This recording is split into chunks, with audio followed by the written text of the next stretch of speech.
እንግደላቸው አይደለም ሐዲሱ ልንገር የሚለውን أمرت أن أقاتل الناس حتى يشهدوا أن لا إله إلا الله وأني رسول الله ነው የሚለው أمرت ታዘዝኩኝ أن أقاتل الناس ሰዎችን እንድገድል አይደለም እንድገድልና እንድጋደል ይለያያሉ እንድገድል ከሆነ ሄዶ መግደል ነው እንድጋደል ከሆነ ይጋደል የመጣን አካል ስለመጋደል ነው የሚያወራው قتلنا يعني يقاتل ይለያያሉ ገደለ ይጋደላል አሁን ለምሳሌ አንድ ሰው ሰላትን አልሰግድም በማለቱ ሊጋደለው አልሄደምኩ አልሰግድም ብሎ ቁጭ አለ ወደሚለው እንምጣ እናሳየህ ከቁርአን ምን አይነት ሰው አሁን ያልኩትኝ እስቲ አውጣልኝ አሁን ያልኩት ጋር እኮ የመጋደልና የማጥቃት ምልክት የለውም አንድ ሰው ምን ይላል ዘካን እስኪሰጥና ሰላትን እስኪሰግድ ድረስ እንጋደላቸው ምን ማለት ነው እኮ መጋደል ማለት ሊዋጋ የመጣ አካል ነው አሁን እዚያ ቦታ ላይ ኡመርቱ አን ኡቃቲል الناس ያንን አንቀበልም ብለው ከዚያ በኋላ እንደገና በሙስሊሞች ላይ ጦርነትን ሲከፍቱ ጊዜ ነው ሐዲሱ የሚፈታው በቁርአን ነው ገብቶሃል አይደል ምን አይነት ሰዎች ነው ተጋደሉ የተባላቸው ከተባለ ጊዜ ከባህሪው መካከል አንደኛው ምንድነው ቅድም የጠቀስከው ነው ሐዲሱ ላይ ካለው አላህ አላምንም ካለ በመጨረሻው ቀን አላምንም ካለ በመልእክተኛው አላምንም ካለ ይሄ አንደኛው ባህሪው ነው ዞሮ እንደገና በዚህ ሰውየው በእውነቱ ላይ ሳለ ካልተዋጋ እንዋጋው ያውና ምን ይላል ማንንም መዋጋት እንዳለበት ሲናገር ምን ይላል وقاتلوا في سبيل الله الذين يقاتلونكم بلون أوتان سورة البقرة عليه وقاتلوا في سبيل الله سورة البقرة عندما تزتنا نعطاوكي أنا أوراك سورة البقرة عندما تزتنا من أين تراكال مواقات ندلبه يناقر القرآن ونكس يا نامارين يا من ይላል እነዚያንም አለ እነማንን የሚጋደሏችሁ ከሃዲዎች በአላህ መንገድ ተጋደሏቸው ይላል ያለ በአላህ መንገድ ተጋደሏቸው ይላል አሰዩ ተጋደሉ ይላል አይደለ ማንን የሚጋደሉት ሊጋደል ካልመጣስ ለፍጹም ያንጫፉን መንካት አይቻልም ቀድም እንዳልኩ አንድን የሌላ እምነት ተከታይ ከሙስሊሞች ጋር ቃል ኪዳን ያለውን የማይጋደል ሰላማዊ የሆነን የገደለ የገነትን ሽታ ያገኝ ብለ የተባለው ወሰናት ተለፉ ይላል እንዳውም ያው ቀጥሎ ወሰናት ተለፉ ማለት ምን ማለት ነው ሊጋደል ያልመጣን አካል እንዳትገደል ማለት ነው ወታላ አይደለ إن الله لا يحب المعتدين الله وسنا لا في وجهنا يودم من ناله أيه سلامة يهون سو ميقادلن أي ودم الله أي فلق وتشعل الرل إيه سويت رم يسكبه كتباله سيقول لهم يكتب صلى الله عليه وسلم قدم دارت سلامة يهونني للا من التكتاي يقدل سو يجنة شتاء جنيات من عارت الناتنا كبرى وتشعل ترى الناس يالتقدلوا عشون إنهم ملكام والو الله شو يالم يزبتن هو لا سايه سورة الممتحنة وتعالى عندك زي መልካም ዋሉላችሁ በእነርሱ መልካም በመዋል ተጸድቃላችሁ ሁሉ ያለበትን ላሳየህ ነው ሱረቱ الممتحنة ናውጣ እሺ አለች ቆይ አለ እዚህ ጋር لا ينهاكم الله የሚለው ሱረቱ الممتحنة ላይ አን الذين لم يقاتلوكم في الدين በሃይማኖት ያልተዋጓችሁም መልካም ብትውሉላችሁ አልከለከላችሁም ብሎ አላህ Subhanahu Wa Ta'ala ተናግሯል ሱረቱ الممتحنة ቁጥር 8 ላይ እሺ ሱረቱ الممتحنة ምዕራፍ 60 ቁጥር 8 ተባቱ ጠፋ እዚህ ጋር ነበር እኮ ለዙም የሚመቻል ብዬ ነው እሺ ምዕራፍ 8 ከሌለ በቃ ወደዛ ሄዳለሁ እሺ ይለው በቃ አውጣው ለያውና ያውና ምዕራፍ 60 ቁጥር 8 ምን ይላል ያውና ከእነዚያ በሃይማኖት ካልተጋደሏችሁ ያው በሃይማኖት ካልተጋደሏችሁ ከአገሮቻችሁም ካላሳደዷችሁ ያውና ካላስወጧችሁ ከሃዲያኖች መልካም ብትውሉላቸው አልከለክላችሁም ይላል አያርላ ወደ እነርሱ ብታስተካክሉ ጥሩ ብትሰሩ ማለት ነው አላህ አይከለክላችሁም በሃይማኖት ያልተዋጋህን ከሀገር ያላሳደደህን ሰላማዊ የሆነን ሰው መልካም ብትውልለት አልከለከለህም እያለ ነው አላህ እንደውም ለነዚህ መልካም የሚውሉትን እንደሚወዳቸው መጨረሻ ላይ ይገልጻል ተመልከቱ አሳየው إن الله يحب المقسطين إيلان من إيلان الله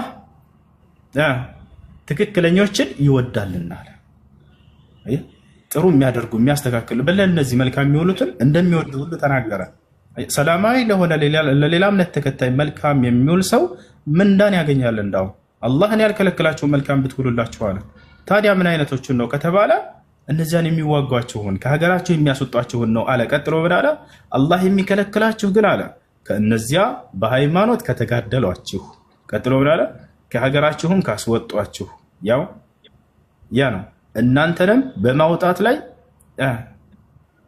የሚያደርጓችሁ ከረዱት አለ ከሃዲዎች እነዚህ ነው። ስለዚህ ስለሚጋደሉ አካሎች እንጂ ሰላማዊ የሆነ የሌላ እምነት ተከታይ ጫፉን መንካት አያዝም። ያንን ጫፉን የነካ የጀነትን ሽታ አያዝም። ደግሞ እንዳውም ለእነዚያ መልካም መዋል ምንዳን ያስገኛል፣ የአላህን ውዴታ ያጎናጽፋል። ይሄ ነው። ሌላን ጨምርላችሁ በተናጠል ከተባለ ነቢያችን ሰለላሁ ዐለይሂ ወሰለም ለአይሁድ ለክርስቲያን ያደረጉትን ውለታ እናሳያችኋለን። ሲታመሙ ሄደው ይጠይቋቸው ነበር። ይሄን እናሳየ። ነቢያችን ሰለላሁ ዐለይሂ ወሰለም ከዕለታት አንድ ቀን አንድ አይሁድ ነበር፣ ይወዳቸዋል። ዝም ብሎ በቃ ይላካቸው ያገለግላቸዋል። አይ አንተ አይሁድ ነህ እናንተ እንግዲህ እየጸድቃለሁኝ አላሉትም። ጠፋ ልጅ ከዕለታት አንድ ቀን ይሄ ወጣት ልጅ ጠየቁ ነቢይ ሰለላሁ ዐለይሂ ወሰለም አይነ ልጉላም አልየሁዲይ አሉ። ያ አይሁድ ልጅ የት አለ የት ጠፋኝ ብለው ሁሉ ጠየቁ። እነሆ መርዶ ያ ረሱላላህ አሏቸው። እርሱ ታሞ ቤቱ ተኝቷል አሏቸው። ሂጄ መጠየቅ አለብኝ አሉ ነቢ ሰለላሁ ዐለይሂ ወሰለም። ሄዱ። ይሄን አይሁድ እቤቱ ሊጠይቁት ማለት ነው። ታመው ይጠይቋቸው ነበር። ያ ጀማዓ ሄዱ። ነቢያችን ሰለላሁ ዐለይሂ ወሰለም እቤቱ ደረሱ። ቆረቆሩና ቤት ውስጥ ገቡ። ከገቡ በኋላ ፈጀለሰ ዒንደ ረእሲሂ ወደዐሁ ኢለል ኢስላም። ነቢያችን ሰለላሁ ዐለይሂ ወሰለም ከራሱ ስር ሂደው ተቀምጠው ቤት ውስጥ ገብተው አጽናንተው ከጨረሱ በኋላ እስልምናን ተቀበል ብለው ጥሪ ያደረጉለት ነቢይ ናቸውና ማንኛውንም ከሀዲስ ያገኙ ወደ እምነት ጥሪ እንዳደርጉ ታዘዋል። ግዴታቸው ነው። ነቢያቶች ያ ቡነይ ቁል ላኢላሃ ኢለላህ አሉት። አንተ ልጅ ሆይ ላኢላሃ ኢለላህ በል፣ ከአንድ አላህ በስተቀር በእውነት የሚመለክ አምላክ የለም ብለህ መስክር አሉት። ፈነዘረ አልጉላም አልየሁዲ ኢላ አቢህ። ይህ አይሁድ ልጅ ወደ አባቱ ተመለከተ፣ ፈርቷል። አይሁዶች ያውቁ ነበር ትክክለኛ ነቢይ መሆናቸውን ነቢ ሰለላሁ ዐለይሂ ወሰለምን። ነገር ግን ለምን ከኢስሐቅ ዘር አልወጣም ብለው እልህ ይዟቸው ነው ሳይቀበሉ የቀሩት። አባትየው ተረዳ። ያ ቡነይ አጢዕ አብል ቃሲም አለው። ልጄ ሆይ ፈቃድህ ከሆነ ተከተላቸው፣ ስማቸው በል የሚሉህን አለ። ልጁ በደስታ ወዲያው ሻሃዳ ቃል ተቀበለ። ቃለ አሽሀዱ አን ላ ኢላሃ ኢለላህ ወአነከ ረሱሉላህ፣ እነሆ ከአንድ አላህ በስተቀር በእውነት የሚመለክ አምላክ የለም፣ እርሶም ደግሞ የአላህ መልእክተኛ ናቸው ብዬ መሰክራለሁኝ አለ። ወዲያው ይህ አይሁድ ልጅ ሞተ። ነቢያችን ሰለላሁ ዐለይሂ ወሰለም እንዲህ እያሉ እየተናገሩ ወጡ። ፈኸረጀ ነቢይ ሰለላሁ ዐለይሂ ወሰለም ሚን በይት ልጉላም ልየሁዲ ወሁወ የቁል አልሐምዱሊላህ አለዚ አንቀዘሁ ሚን ናር።